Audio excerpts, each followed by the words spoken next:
What's up, everybody? It's Jamil coming to you from the Small Fry Show.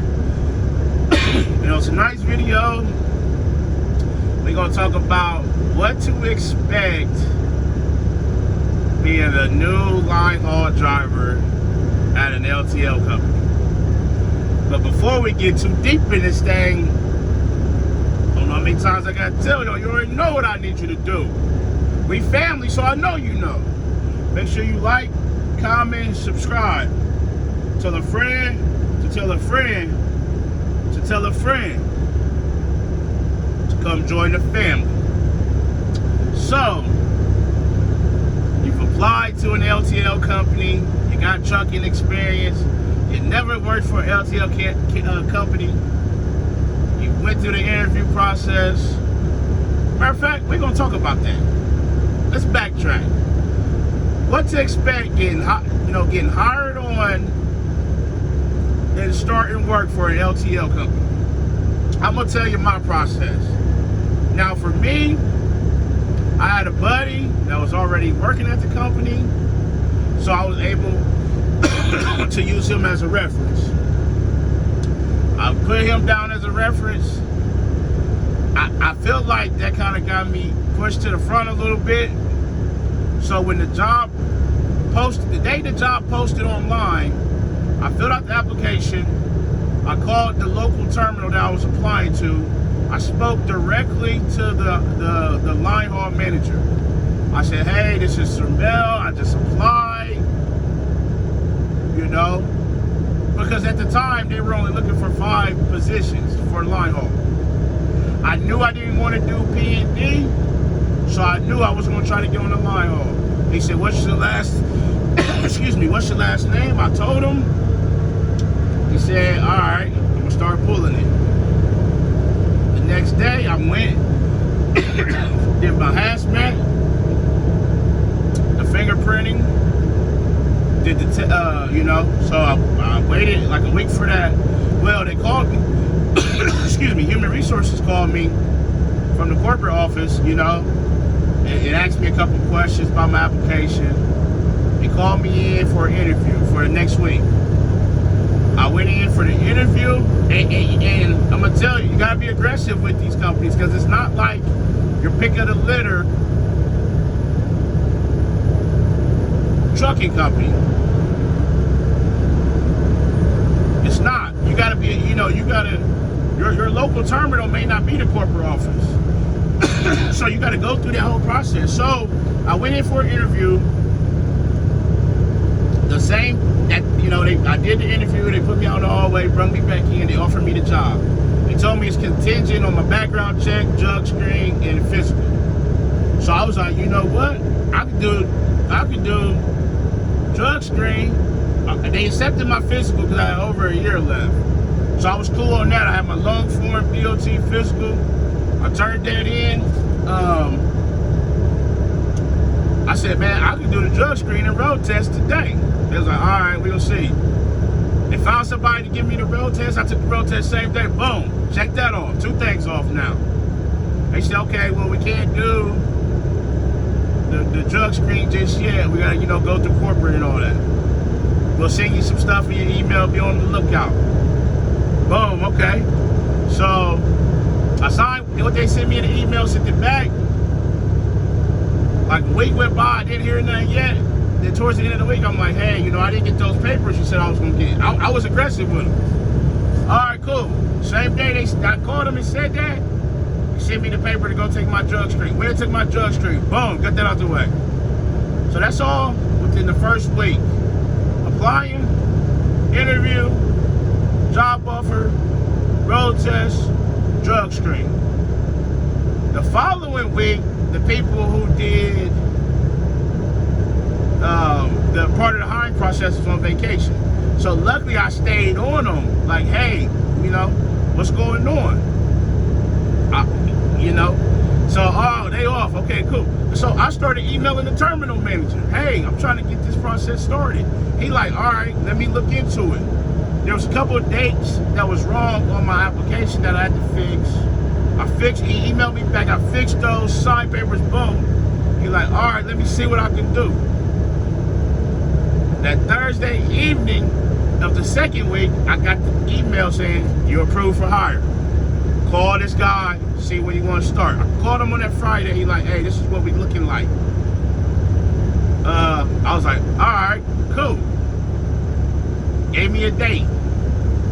So, from filling out the application to getting in the door, it was a little over 3 weeks, 3.5 weeks, I think.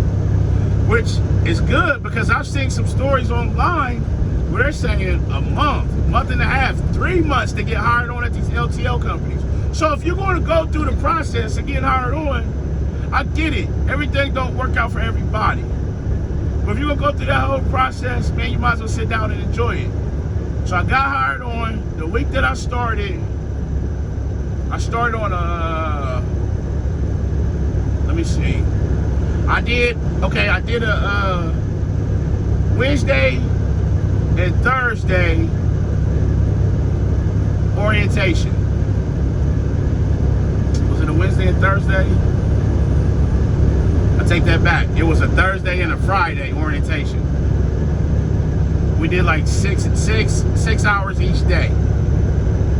So that was Thursday and Friday. There was a holiday on that Monday. I went with my trainer Tuesday, Wednesday, and Thursday. We did her route, and then I was on my own Friday. Now to get on your own, you're going on the extra board. At least where I work at.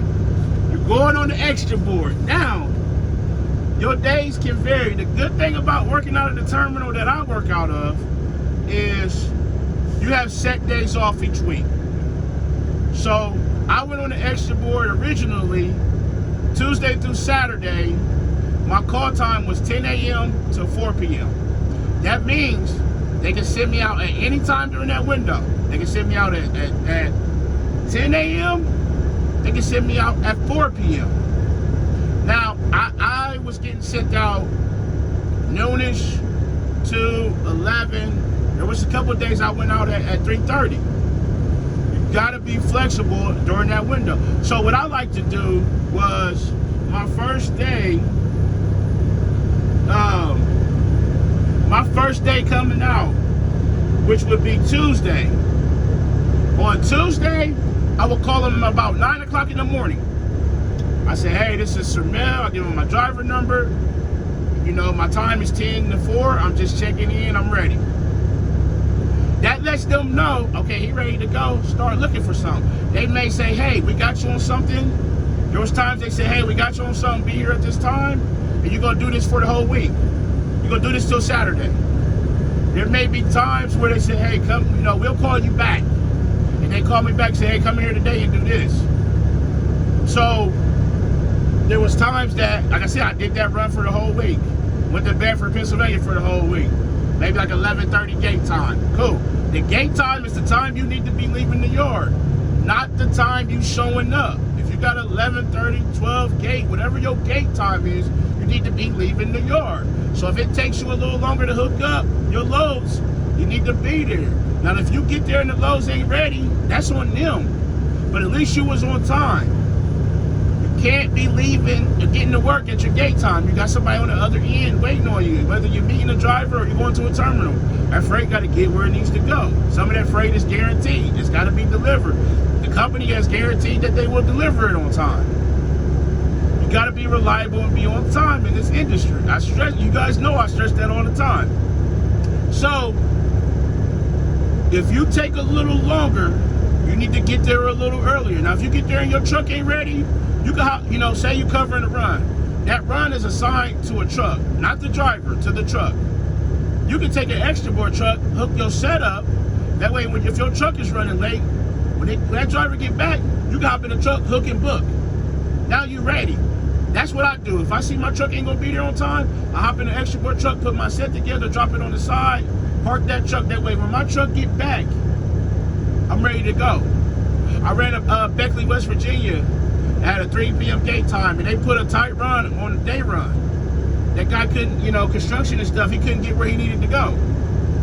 I'm not, you know, getting held up.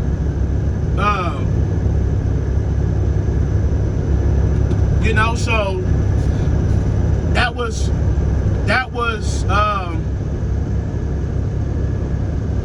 So what I would do that week was I put my set together. That helped me get out. I couldn't get out on time, but it saved me. You know, my gate time was 3. The truck was getting back at 3. He got to get fuel, get out. I got to get in. You know, we looking at 3:45. Well, that saved me 3:15. I'm hooking and booking. I'm going. I'm able to get to Beckley, West Virginia on, you know, close to being on time. That way, my driver ain't waiting on me, and it worked. So you're gonna be on the extra board. That was my window. I did that for like a little over a month, and in the middle of that, we rebid. So when we rebid, I was number 191 out of 198 on seniority. I had 7 people behind me. What that mean? That means when we came to bid, the only thing that was left was nights. It was either Tuesday through Saturday or Wednesday through Sunday, all night times.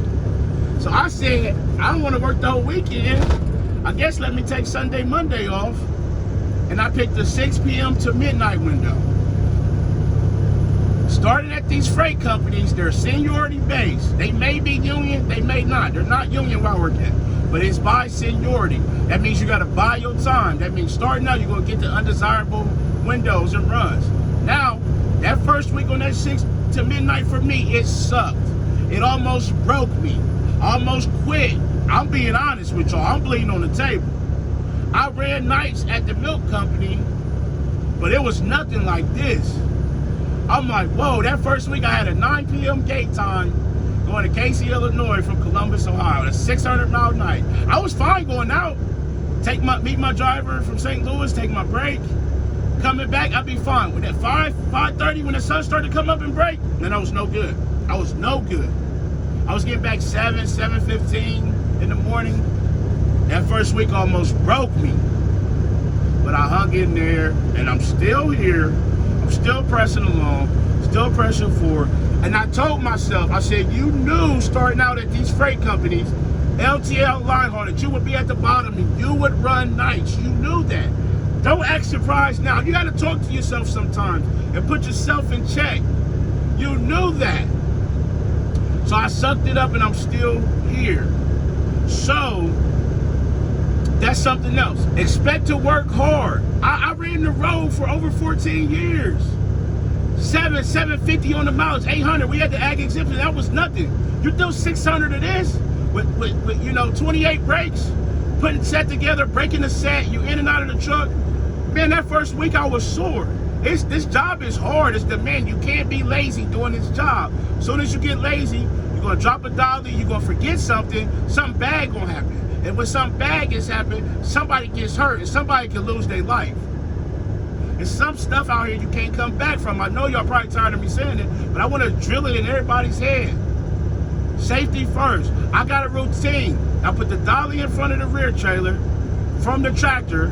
I get the lead trailer. I go back, I bump the dolly. I hook the dolly up, put the chain under the loop, latch it. Then I hook, make sure the trailer's at the correct height. Because if the trailer ain't at the correct height, if it's too low, the dolly will scoop the trailer back. If it's too high, you're gonna jump the kingpin. Make sure it's at the correct height. If it is cool, if it's not, fix it. Hook my airlines up. Make sure my air is going to the back trailer. Check my seals, put my locks on, double check everything. Do my computer work and get on out the yard. Gotta get in a routine. So it's hard work and it's demanding. It's very demanding. You may put a 12 or 13-hour day in and only drive 500 miles. I've done that. I've done it. We got a Williamsburg, Kentucky run. It leaves, I did it leaving at noon. I've done it 4 or 5 times. You leave at noon, you go to Williamsburg, Kentucky, you meet a driver coming out of Atlanta. Those guys are getting hammered coming north from Atlanta, Chattanooga, Knoxville. They're getting hammered with traffic coming north. They're 2.5 hours late. On the way back, you gotta stop in Cincinnati. Those guys are bringing empties. You gotta stop in Cincinnati and get loaded trailers to bring to Columbus. That's a 13.5-hour day just because you're waiting. You only drove a little over 500 miles, 506 maybe. 13.5 hours. You're like, whoa. It's some long days. Expect long days, expect long hours. And like I said, don't expect that just because you leave going to Cleveland or Pittsburgh, and when you get there, you coming back. You make it to Pittsburgh, then you may have to go to Cleveland. You make it to Cleveland, you may have to go to Canton. Then you may come to Columbus. You may get to Mansfield, then go to Canton, or go to Cleveland, then back to Columbus. You may go to Youngstown, then they may bounce you all the way over to Dayton to Cincinnati. You can make a full day out of it. Don't expect to go home until you at the terminal in your car going home. If you got hours, they may use you on something. It may work, it may not. You may have to call them up and say, I don't got the hours to do this. I can't, I'm sorry. Then they have to come up with another plan. It's very demanding. It's a lot of hard work. The dollies are easy to move around, but at the same time, they're heavy. If you don't watch it, you can smash your foot. You get on unequal, unlevel ground. That dolly can roll back on you and fall on you and break your leg, man. You got to be careful and be mindful of what you do. You're doing the same thing over every day. That's how complacency happens. When complacency happens, people get comfortable. People get comfortable, they get relaxed. When they get relaxed, that's when things happen. You may run the same run every day and think you know it all, and you don't. So expect long days.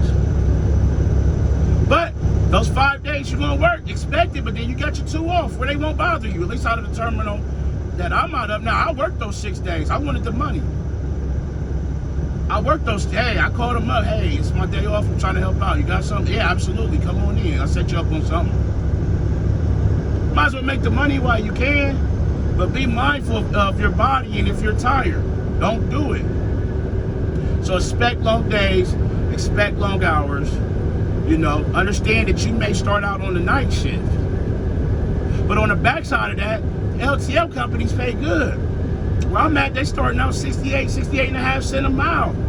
That's almost unheard of, especially from over the road guys. And they got miles. You got 5 days of running. Now, you may not have 5 days of 600 miles. You may have 5 days of, you may have a 3, a 5, a 6, a 4, but you can make just as much on the 300-mile days as the 4 if you got a lot of breaks. You get paid to put trailers together, break them down. You get paid to fuel. You get paid for the mileage. That stuff adds up at the end of the day. I had 20. The most breaks I've had in one day was like 32. That's over 60 some extra dollars just right there. Not counting the, and I had 570 miles that day. That was a long day. But it adds up. The money is there. So yes, you're going to work hard, but you also going to get paid good. You're going to get to go home at the end of your shift. And if something happens and you have to sleep out, the company going to put you in a nice hotel. You're going to be in a room by yourself, take a shower, and get to relax for the night until the next day. Over the road, you're going to the truck stop, taking a shower, you're sleeping in the truck. I'm not knocking it. I'm just saying that's reality. This is what to expect being a line haul driver. Expect a slip seat. You're not going to have an assigned truck. That run may have an assigned truck that you're covering, but since you're on the extra board, you may drive that truck for however many days you're doing it. And then on the other days, when you get there, you're going to have to call in and say, hey, this is, you know, Sermel, driver number blah, blah, blah, 1, 2, 3, 4, 5. I'm calling in for an extra board truck for my run. Okay, cool. Take truck A, B, C, D, E. It's back on the back row. You may have to find it. A city driver may have come and gotten it, then he didn't park it back where it was supposed to be. Now you got to look for it. That happens. So that comes back to, don't be showing up for work 30 minutes early. Get there a little early, get your stuff together. That way you can wipe the truck down, you can check the fluids, check the tires, and make sure that you are ready to go. This ain't over the road when you wake up out of the bed, check the oil, you in the truck, you at work, and you ready to go. No, you gotta, if they tell you to be there by midnight, and you know it takes you an hour to get to work and 45 minutes to get ready, don't be getting up at 10. You gotta get up at 8, 8:30 to get yourself together. That's something you gotta think about. How close do you live to the terminal? What's your commute like? Because guess what? You don't get 10 hours at home. You don't call when you get home and say, I'm at home, I start my 10-hour break. No, when you log out of that truck, that starts your break. So if you got an hour or 2 hours to commute going home, that's 4 hours out of your day. You got 6 at home. They may call you and say, be back here at your 10-hour break is up, and that's legal. They gave you the 10 off. Not to have 10 in the bed. They gave you 10 off. You need to think about that when you're applying to these companies. I had looked at RL before I came where I'm at. RL was hour and 10 minutes south of Columbus, down in Wilmington. I knew I couldn't sustain that long term, nor did I want to. I didn't want to drive all day, 10 hours, 11 hours at work, and then still get off at the drive hour and 15 minutes home. I knew I didn't have no desire to sustain that long term. I knew it. So they were out of the question for me. That's stuff you guys got to think about. Yeah, the money may be good, but does it fit your situation? So expect to work hard, expect to be tired, expect for them to maximize your day. Don't expect to go home until you in your car going home, because they can very well find something for you to do. People call off, people get sick, things happen, loads come up, they gotta go. They may need you to move something. Hey, can you take this here? Can you go and meet this driver here? Hey, this driver ran out of hours and they're closed. We want you to, we're gonna drive you to him so you can drive the truck back. That can happen. But you got a great situation when it comes to benefits, retirement, and a company that you can retire from and whatnot. So, I'm trying to think off the top of my head things to expect, at least for me. And it's been ups and downs the last 2 months. It's been anxiety, it's been happiness, it's been sadness, it's been stress, it's been ready to pull my hair out, I'm enjoying it. It's been full of emotions, but I'm embracing it, the journey, and all that I can. Speaking of RL, getting passed by one right now. So, got a truck getting on. I'm trying to see. I'm gonna either have enough to get around them. I think I am. I think I'll be okay. Yeah, I'll be okay. Everybody's been helpful. Everybody's been friendly. You gotta have that willingness to learn. Today I had a situation with some hazmat placards that I hadn't seen, and therefore I had to ask questions. And I was incorrect, but I got it fixed before I left the terminal. I don't go out here and say, oh, I've been driving 14 years, I know it all, don't tell me nothing. No, I want to know. That way I can know for next time. That way I can make sure it's done right. That's it. That's it. That's the key. I spoke about it yesterday. That's the key, is to be able to learn. That's my mentality here, is learning. Expect to go to different terminals. And until you learn what each terminal takes, as far as where the empties go, where the loads go, where the paperwork is, where the office is, is this a terminal that's closed that night? You need a key to get in the door. That's exciting and it's nervous at the same time, because it's like, okay, what do I do? What do I expect? Where do I go? All those things. So you got to be flexible and pay attention to what you're doing. Is my directions correct? Luckily over here, they give you directions from one place to another. Okay, cool. And then once you go there once, you know what to expect. Me, I'm going to a terminal I've never been. I try to call them. Now, working nights, they may be closed. I may not get a hold of nobody. But if I do, I say, hey, I'm new to your terminal. I'm coming in with these 2 loads. Where do I drop them? Or I got empties. Where do they go? How's your yard work? Where's your office? I'm new. And they're like, okay, yeah, when you come in, you come around the corner back there, drop them back there. You can leave them hooked up. Another driver's coming to get them. Or we need you to break them down and, put them away. And then that's where they go. And they come up here and get your paperwork for your next trailers. Keep your dolly, boom. Or dollies go over there. We got fuel, whatever. But you gotta have that flexibility, man. Like I said, you ain't gonna be driving the same truck every day. You're gonna be slip seeing different trucks, different years, different models. You need to learn how they operate and things like that.